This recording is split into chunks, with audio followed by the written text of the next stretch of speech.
Hi there, this is Datila, and welcome to the TNAIW GoGo Power Rankings show. As always, I'm joined by my co-host, Burt Maclin, no relation to Steve Maclin. How's it going? I have to say, we have so much to talk about tonight because not only did these power rankings cover Victory Road, but they also covered the Go Home show to Victory Road, and so much went down. So much happened. Who are you expecting to see on this week's power rankings? Well, first off, I think you've been hoping for what happened. What you've been hoping finally happened. Steve Maclin got a big win. Yes. I'm expecting to see him high in the rankings. He closed out the show with I think it's probably his signature win.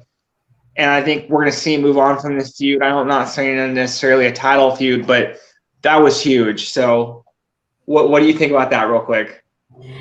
First of all, Burt, you know, for as long as we've been doing this show, I've been clamoring for Steve Maclin to be on the power rankings. I almost gave up hope, but I have renewed hope because not only was he part of the closing segment on the Go Home show to Victory Road, he was also in the main event at Victory Road, and he won. Probably the biggest win thus far in his career in Impact Wrestling. So I expect him to see really high in the power rankings. I also expect to see just Jordynne Grace high as well, just because, you know, she had a big win as well, just knocking off Masha Slamovich's handpicked opponent in Max the Impaler and in a really good match. So I expect to see her near the top, if not the top spot. I also expect to see Speedball Mike Bailey near the top. This might be a little controversial because Victory Road was fantastic, but in my opinion, the Speedball Mike Bailey hands down match of the night, his 9th successful defense against Delirious. So I'm expecting to see Speedball pretty high in the power rankings. I agree with that. That was the best match of the night. I'm glad I'm not the only one that thinks that. Yeah. Alrighty, before we get into the power rankings, Burt, how do you join the power rankings committee? Just hit me up on Twitter at Burt Maclin 11. Just message me or DM me, and we'll get you in the power rankings. If you watch Impact every week, that's all we're looking for is loyal Impact fans that want to get the top 10 out every week. That's it. But just a reminder, make sure you're not a Melvin because Burt does not like Melvins. Exactly. That's the only criteria. You cannot be a Melvin.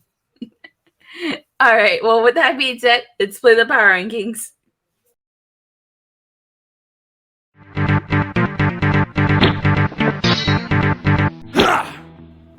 Number 10, the HBAC Mia Yim.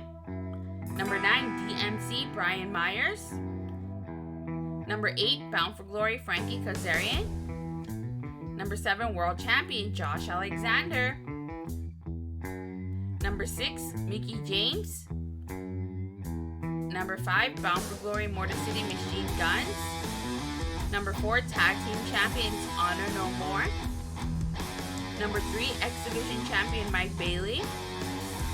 Number 2, World Champion Jordynne Grace. Number 1, Steve Maclin.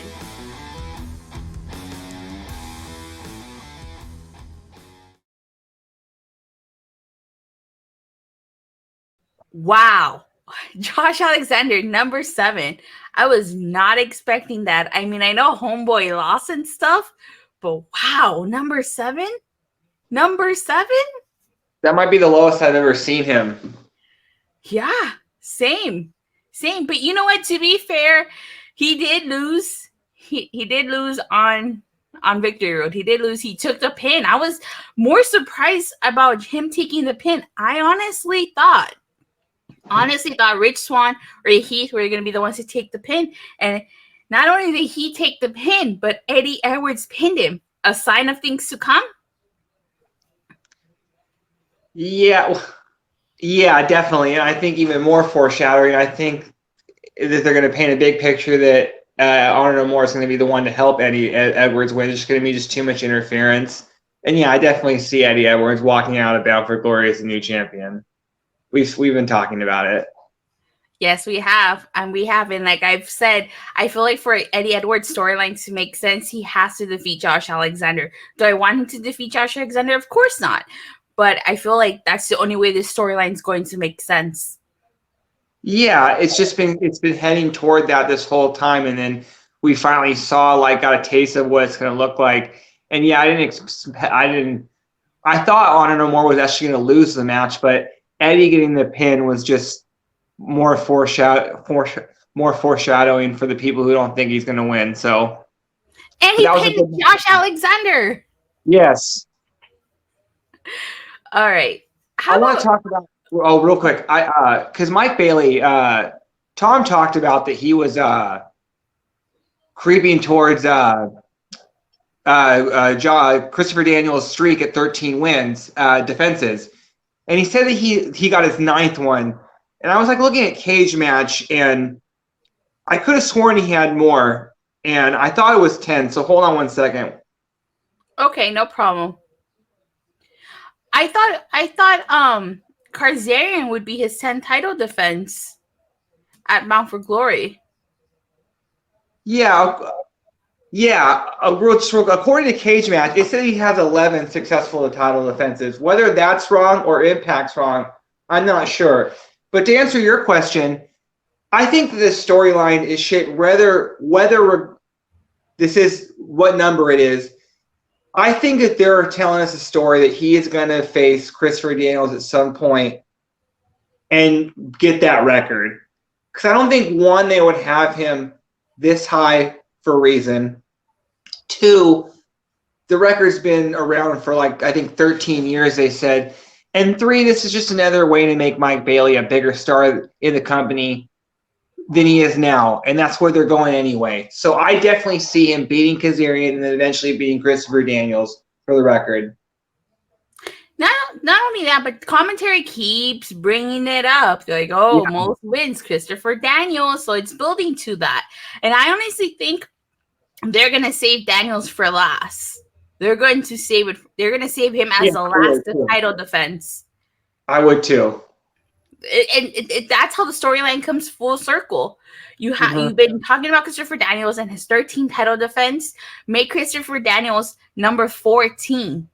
Make him have Speedball successfully defend the title 13 times. And after number 13, can he beat Daniels? Can he beat Daniels' record?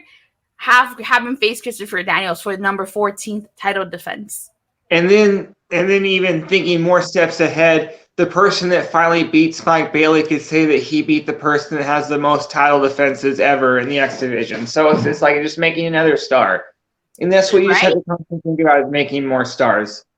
Exactly. Exactly. Now, I want to talk about Steve Maclin being number 1. I am so happy Steve Maclin is number 1. I have been wanting Steve Maclin to be back at the Power Rankings. Hell, I would have been happy if he just was number 10 too. I didn't care, as long as he was on the Power Rankings.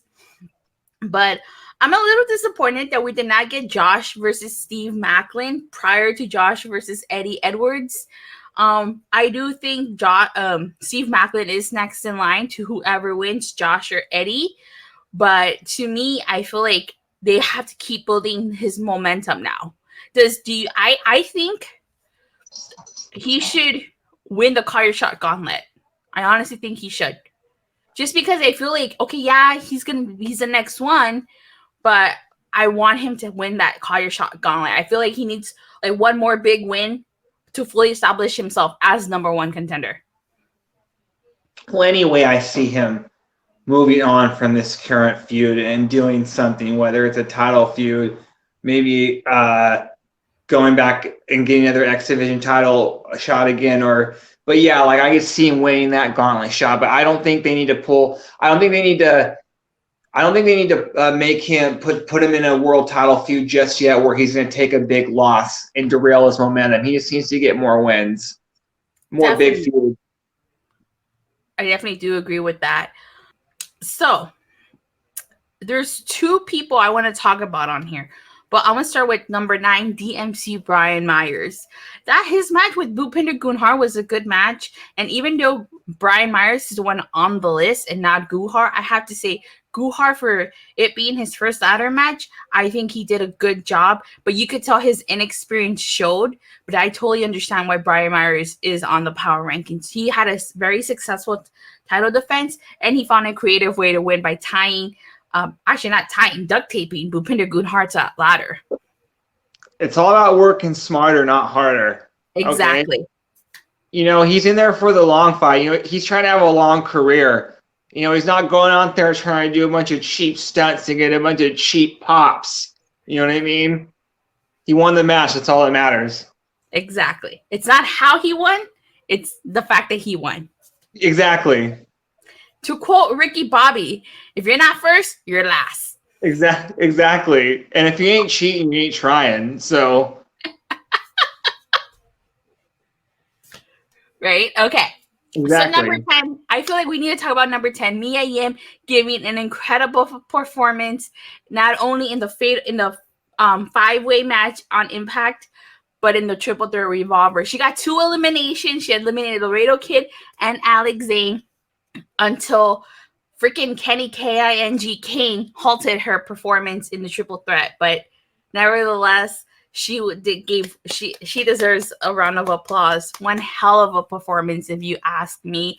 And the fact that the way Kenny King eliminated her, something tells me they're going to have an intergender match somewhere down the road. Yeah, that storyline's not over, and that's fine. That's totally fine, because I don't see Kenny King being involved in the X Division Championship right now anyway, so.